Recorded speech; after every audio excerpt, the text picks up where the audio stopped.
Even outside the Crown Court where he stands trial, autograph hunters want his signature.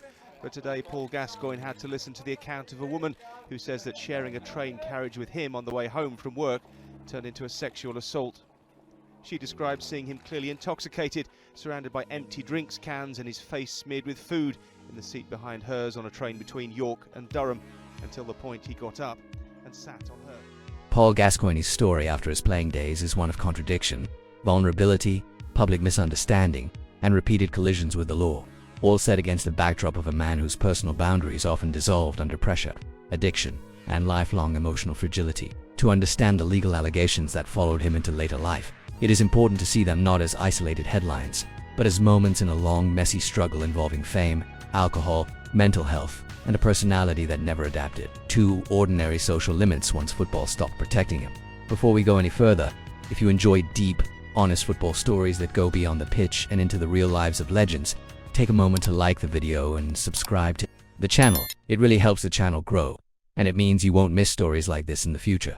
By the time Gascoigne reached his 40s and 50s, his reputation as a troubled genius had already been firmly established. His same openness and impulsiveness that once made him beloved by teammates and fans became dangerous in everyday life. He lived without filters, without structure, and often without the self-awareness needed to navigate public spaces safely. This would repeatedly land him in situations that escalated into legal trouble, especially when alcohol was involved. The most high-profile allegation came in 2018, an incident that instantly reignited public debate about Gascoigne's behavior, accountability, and whether his past struggles explained too much or excused too little. In August of that year, Gascoigne was traveling on a train from York to Newcastle. Witnesses later described him as intoxicated, loud, and seeking attention, behavior that had become sadly familiar to those who had followed his post-football life. During the journey, Gascoigne approached a woman sitting nearby and kissed her without consent. The prosecution described the act as forceful and sloppy, emphasizing that the woman was shocked, distressed, and humiliated in a confined public space where she could not easily escape. The moment was brief, but the impact was immediate. Police were called and Gascoigne was arrested when the train arrived at Durham railway station. As news of the arrest spread, headlines were swift and unforgiving. For many, it seemed like confirmation of a narrative that had followed Gascoigne for decades: immense talent, destroyed by alcohol, now spiraling into increasingly unacceptable behavior. Others urged caution, pointing out that allegations were not convictions, and that Gascoigne's mental state had long been unstable. Gascoigne's defense rested on intent, awareness, and context. He did not deny kissing the woman, but strongly denied any sexual motive. He told the court that he believed the woman had been insulted by another passenger, claiming someone had called her fat and ugly. According to Gascoigne, the kiss was meant as a misguided attempt to comfort her and boost her confidence. It was, he argued, inappropriate but not sexual. His legal team reinforced this explanation by highlighting Gascoigne's personality. They described him as a tactile individual, someone who had always expressed affection physically without fully understanding boundaries. Former teammates and acquaintances testified that hugging, touching, and spontaneous gestures had always been part of his social behavior. For better or worse, alcohol played a central role in the case. Gascoigne admitted he had been drinking heavily, something that weakened his judgment and awareness. However, the defense argued that intoxication did not automatically equate to sexual intent. The case therefore hinged on whether the kiss was sexual assault under the law or an ill-judged non-sexual act carried out without malice. In October 2019, after a full trial at Teesside Crown Court, the jury returned a unanimous verdict. Gascoigne was found not guilty of sexual assault. He was also cleared of an alternative lesser charge of assault by beating. The jury accepted that, while the act was inappropriate, the prosecution had failed to prove sexual intent beyond reasonable doubt. Gascoigne left the courtroom visibly emotional. For him, the verdict was not just legal relief but personal vindication. He insisted that he was not a sexual predator and that the accusation had deeply affected his already fragile mental health. Supporters echoed this sentiment, arguing that the legal system had done its job and reached the correct conclusion. However, the acquittal did not erase the broader questions surrounding his behavior. Many observers acknowledged that while Gascoigne had been cleared under criminal law, his actions still reflected a lack of boundaries that continued to place him and others at risk. The case became less about guilt and more about responsibility, self-control, and whether Gascoigne was capable of change. This was not the first time Gascoigne had found himself in court. 3 years earlier, in 2015, he pleaded guilty to harassment involving his former partner, Amanda Thomas. Unlike the 2018 case, this incident did not end in acquittal or ambiguity. Gascoigne admitted wrongdoing, and the court record left little room for interpretation. The harassment charge stemmed from a series of abusive text messages and tweets sent over several days in March 2015, The messages were described as aggressive, relentless, and distressing. They came during a period when Gascoigne was heavily drinking and emotionally unstable. Following the breakdown of the relationship, Ms. Thomas told the court that the messages left her fearful and anxious, unsure when the next outburst would come. Gascoigne's behavior crossed a legal threshold from personal conflict into criminal harassment, and he accepted responsibility by pleading guilty.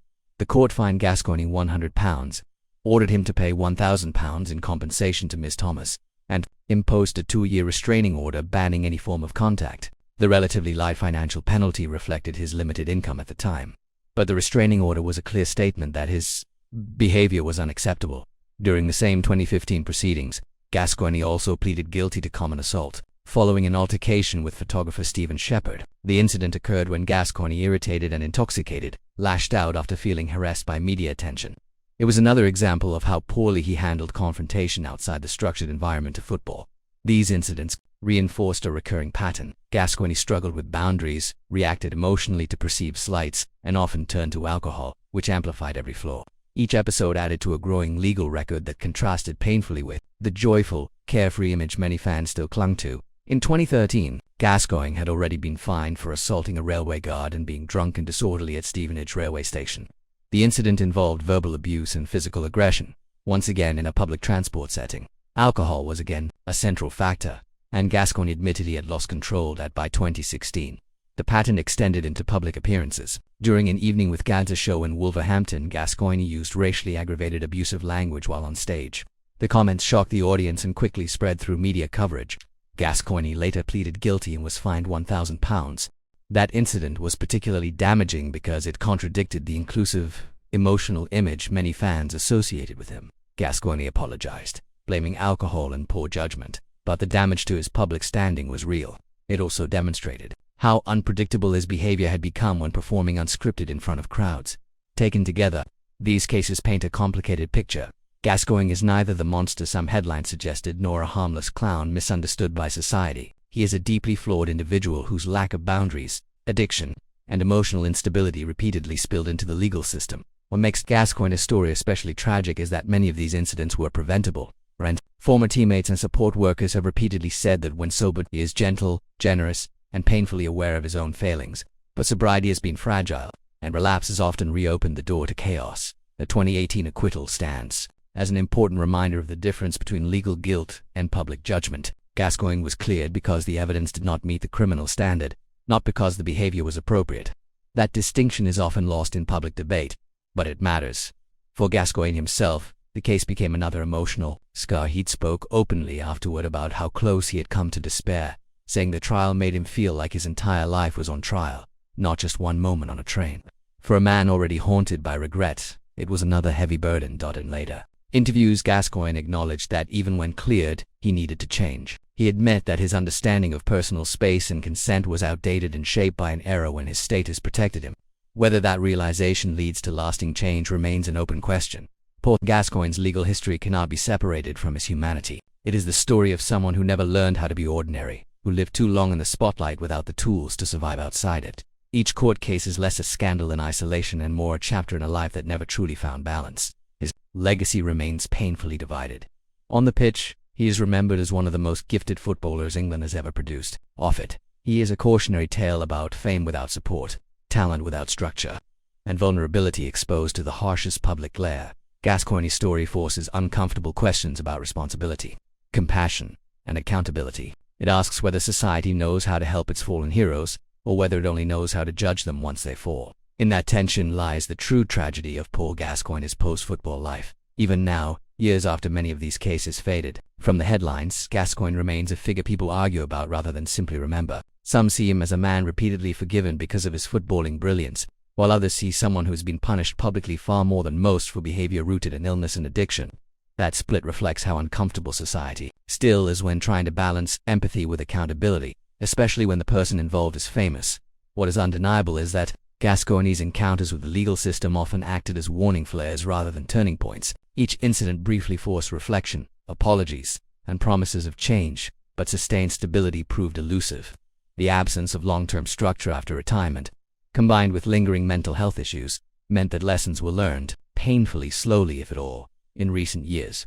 Those close to Gascoigne have spoken about a quieter, more reflective version of him emerging at times, aware of the damage done and genuinely fearful of repeating past mistakes. Whether this represents lasting growth or simply another calm between storms is something only time can answer.